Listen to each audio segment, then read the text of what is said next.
છે ફરી એકવાર આપણી યુટ્યુબ ચેનલ નકો મરીશની અંદર આજના વિડીયોની અંદર વાત કરીએ જીએસઆરટીસી તરફથી મિત્રો ક્લાર્ક ભરતીને લઈ મહત્વની અપડેટ મળી રહી છે મિત્રો વિગતવાર ભરતીની માહિતી મેળવીએ ખાસ કરીને જો તમે જીએસઆરટીસી હેલ્પરની તૈયારી કરતા તો એના માટે સરસ મજાની ઇલેક્ટ્રિક વર્લ્ડ એપ્લિકેશન ડાઉનલોડ કરવાનું ભૂલતા નહીં પેપરો અને તમામ મટીરિયલ ત્યાંથી મળતું રહેશે મિત્રો ખાસ કરીને લિંક ડિસ્ક્રિપ્શનમાં આપેલી વાત કરીએ જીએસઆરટીસી એટલે કે ગુજરાત રાજ્ય માર્ગ વાહન વ્યવહાર નિગમ લિમિટેડ તરફથી ક્લાર્ક કક્ષાની ભરતી જે સીધી ભરતી અંગેના નિયમોની અંદર છે ફેરફાર થયો છે મિત્રો જીએસઆરટીસી તરફથી ઓફિશિયલી પરિપત્ર છે 16/1/2025 મિત્રો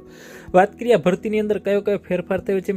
વાત કરીએ જીએસઆરટીસી તરફથી મિત્રો જે લઘુત્તમ શૈક્ષણિક લાયકાત હતી મિત્રો ક્લાર્ક માટેની એ 12 પાસની હતી લઘુત્તમ શૈક્ષણિક લાયકાત પ્લસ વધારાની શૈક્ષણિક લાયકાતની અંદર સ્નાતક અને અનુસ્નાતક કક્ષા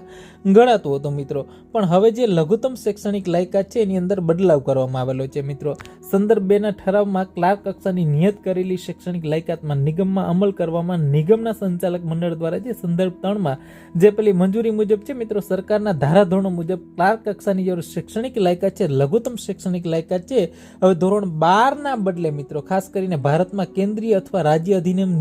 હેઠળ મિત્રો જે સ્થાપિત થયેલી યુનિવર્સિટીમાંથી કોઈ પણ જે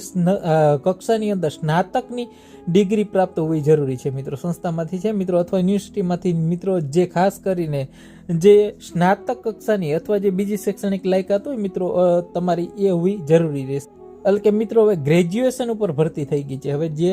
12 પાસ ઉપર જે ભરતી આવતી હતી મિત્રો જે ક્લાર્ક કક્ષાની જીએસઆરટીસીમાં એની હવે લઘુત્તમ શૈક્ષણિક લાયકાત છે મિત્રો સ્નાતક એટલે કે ગ્રેજ્યુએશનની થઈ ગઈ છે મિત્રો એક આ મહત્વના ન્યૂઝ મળી રહ્યા છે તો ઓફિશિયલી ઠરાવ છે મિત્રો જ્યારે પણ હવે ટૂંક સમયની અંદર ક્લાર્ક કક્ષાની પણ ભરતી આવવાની છે પણ આ ભરતી છે મિત્રો હવે જે કહેવાય ને કે 12 પાસને બદલે હવે જે ભરતી થશે મિત્રો એ ગ્રેજ્યુએશન ઉપર ભરતી થશે તો આ વિડીયો છે તમારા મિત્રો સુધી શેર કરી દેજો ખાસ કરીને જે લોકો જીએસઆરટીસી હેલ્પરની ભરતીની તૈયારી કરે છે એના માટે ઇલેક્ટ્રિક વર્લ્ડ એપ્લિકેશન ડાઉનલોડ કરવાનું ભૂલતા નહીં ત્યાં તમને કોર્સ મળી જશે